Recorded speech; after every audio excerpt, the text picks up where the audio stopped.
Hi everyone, my name is Rev, and my material is earthenware versus stoneware. What is earthenware and stoneware? Earthenware and stoneware is a type of ceramic that is used for decorations, dinnerware, and tableware.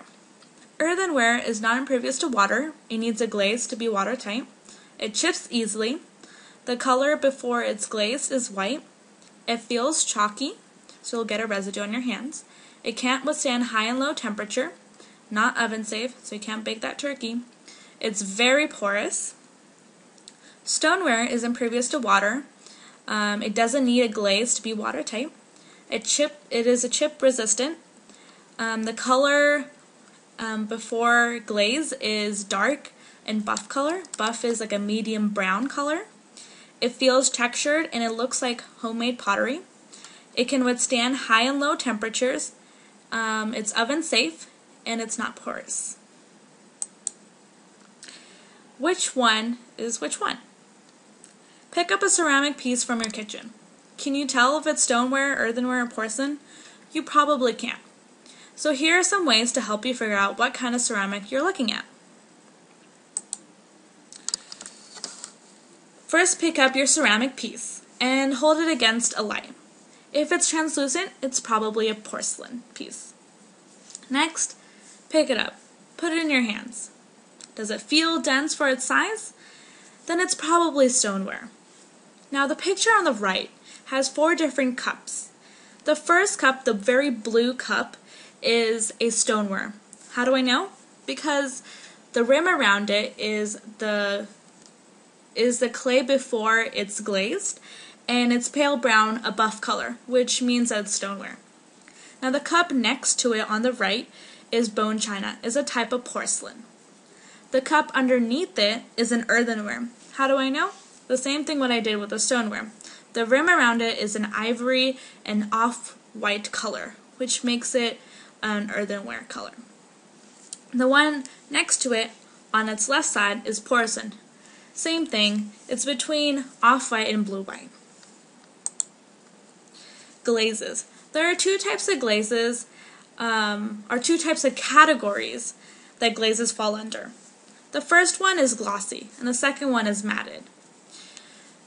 Matted glaze, or matted ceramic, makes the colors very low contrast and there's less variation.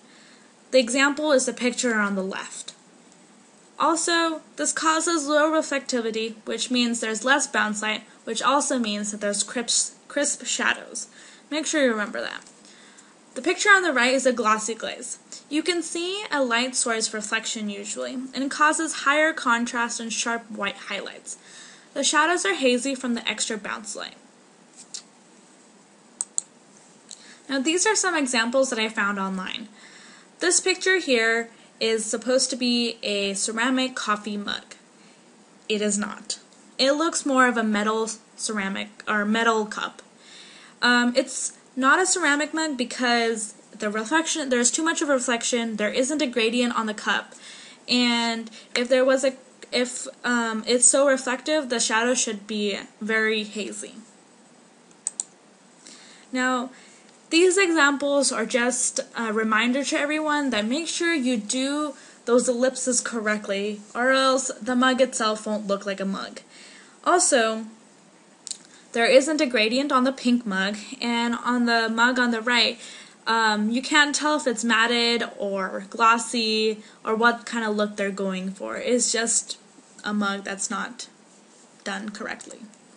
Well, this mug is actually a really, really good example. The only bad part about it is the ellipses. So make sure the ellipses are correct. The ellipse on the top has to be skinnier. They're doing good on the white highlight, the reflection is good, the shadow, it's supposed to be very hazy because it is really reflective, so that's very good. This next one is a really good example. The cup on the bottom gives a shadow which is really crisp. I mean, you can tell that the cup is a matted cup, and that's why there's a crisp shadow. The only problem is that the bottom cup has a ellipse that's incorrect.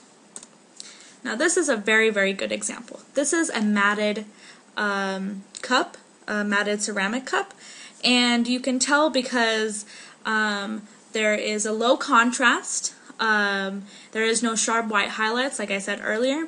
And if this was a one light source cup, it would probably have sharp or crisp shadows. So this is a very good example. Thank you so much. I hope you learned a lot about stoneware and earthenware, and good luck.